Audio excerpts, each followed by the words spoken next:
Karibu docteur.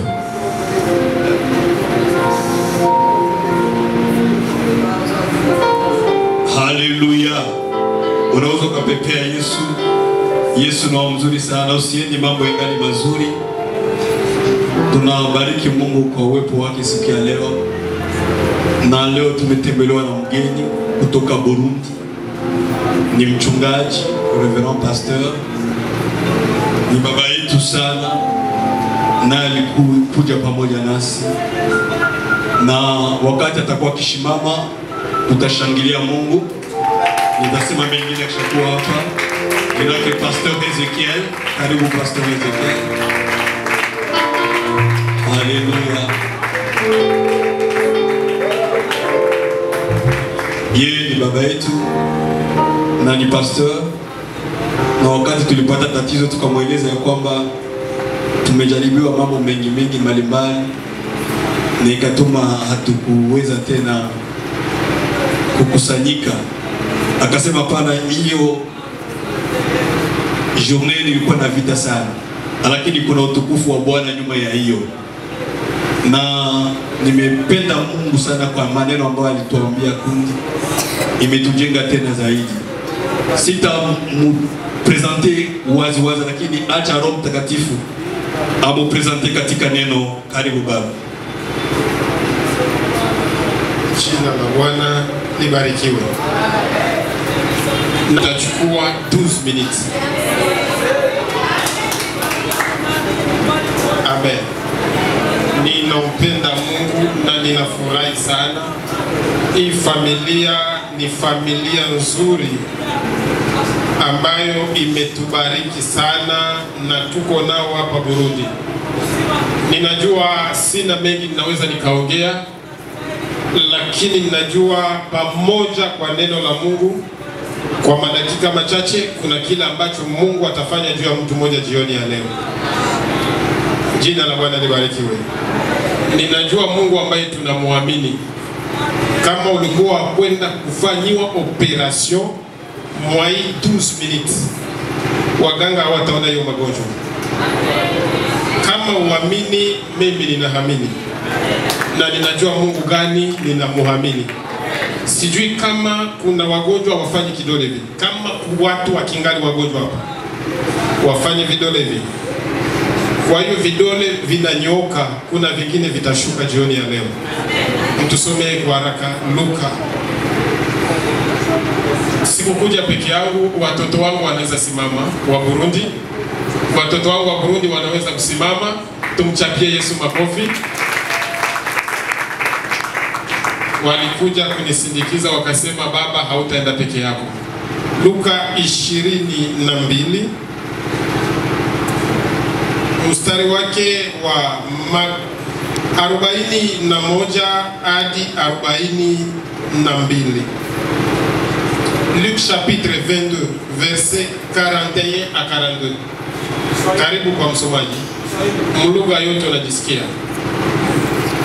Ninasema mwenyewe akajitenga nao kama kiasi cha kutupa jiwe. Mwenyewe akajitenga nao kama kiasi cha kutupa jiwe. Akapiga magoti akaomba. Akapiga magoti akaomba. Akisema, Baba, ikiwa ni mapenzi yako, uniondolee kikombe hiki. Lakini si mapenzi yangu, ndiyo bali yako yatendeke. Amen. Amen. Au kusoma 42. Disant, si tu voulais éloigner de moi cette coupe, toutefois, que ma volonté ne s'efface pas, mais la tienne. Alors un ange lui apparut du ciel pour le fortifier. Amen. Tunasoma neno chache inasema le jet de pierre qui ouvre le ciel. Amen. Kutupwa kwa jiwe kunakofungua mbingu. Jina la Bwana libarikiwe. Hapa Biblia iko inasema habari za Yesu Kristo. Kipindi ambapo alitizama mbele akaona mateso ambayo anaweza akapitia. Biblia inasema akajitenga na wanafunzi wake. Ilikuwa ni kama vile mtu anatupa jiwe distance ambayo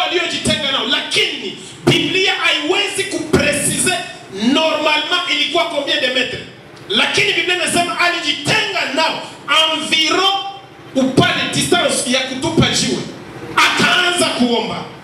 Baada ya kuomba, Biblia inasema kama malaika akakuja ili amtie nguvu. Ni kusema kama kipindi alikuwa akiomba, mbingu ilikuwa ikifunguka. Ni kusema katika hali ya kuomba kuna ufungulivu fulani unakuwa unaonekana katika maisha ya mwanadamu. Jina la Bwana libarikiwe. Un ange est venu du ciel pour le fortifier.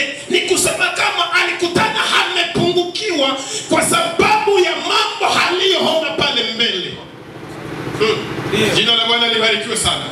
Wakati ninasoma ninapima kujiuliza sababu gani wanaleta mfano wa jiwe iliyotupwa. Ni kusema jiwe ni yeye yule Yesu Kristo. Wakati alipotoka akajielwanye kidogo, yani alitembea mu distance selon yeye mwenyewe aliyotaka. Jina la Bwana libarikiwe sana. Na jiwe ambayo inaweza ikasemewa, mtu anapookota jiwe kwa kuitupa ili ikulinganishwe na distance ambayo mwanadamu halifanya, yani ni jiwe haikuwa na maana. Kwa sababu jiwe ya maana haiwezi kalokotwa kutupwa kulinganishwa kama distance ambayo Yesu alifanya. Ingelikuwa jiwe maana ingewekwa vizuri, lakini ile jiwe ni jiwe ililinganishwa kama vile inatupwa mu distance ya Yesu Kristo. Jina la Bwana libarikiwe sana. Bwana Yesu apewe sifa sana.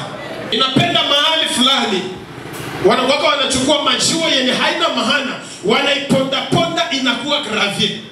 Na ile gravier inakuwa inatumikishwa ku chaînage supérieur. Ninapima kuelewa hivi. Kuna mtu hapa inawezekana alitupiwa katika maisha yake. Hakukuwa wa maana kuingia muliste ya wengine, wakasema kama huyu astahili akabebwa pembeni. Acha nikwambie, wale wenye walienda pembeni ndio wenye Yesu analokotaka kuwaponda ponda, wanakuwa wa maana kule yule. Nataka kuambia mtu mwingine siku ya leo, watu wa chini wanaweza wakakutupa, lakini tuna mtu ambaye aliye juu hawezaki kutupa mwanadamu.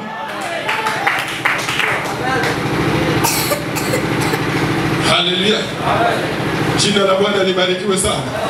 Wakati jiwe inapotupwa ikienda ku distance ndefu, ile jiwe muhewa inakuwa na kelele. Watu wanisikie vizuri. Jiwe inapotila kelele inakuwa inaannoncer toujours quelque chose mu maisha ya mtu. Ninaona watu hawajanielewa vizuri.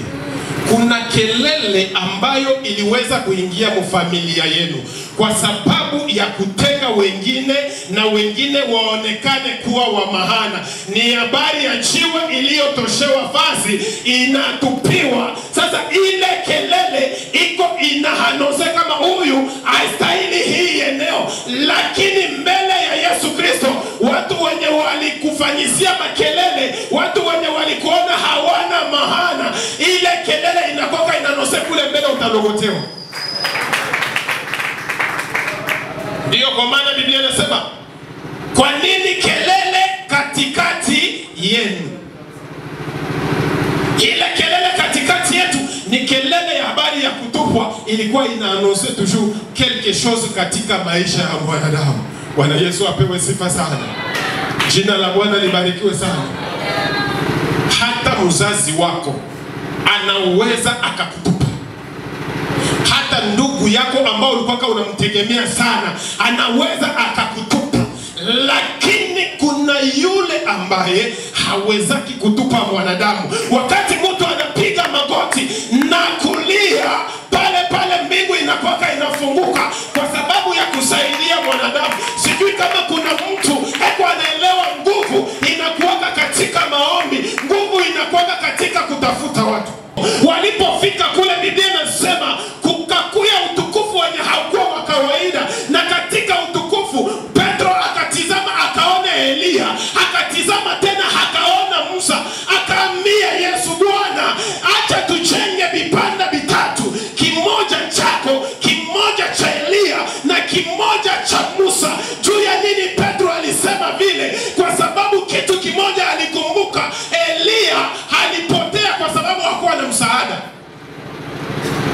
Imaginez-vous un nabii, prophète, anakimbia Jezabel, lakini kukakosa mtu wa kumpatia hata chakula. Mungu akaruhusu kibombobombo itoke iende umpatie Elia chakula. Mungu akaona kama huyu watu hawamsamini hata aondoke. Kuna makarama ziko zinafifia kwa sababu wa Kristo leo hawaitiki kusapoti waliokuwa wa Mungu.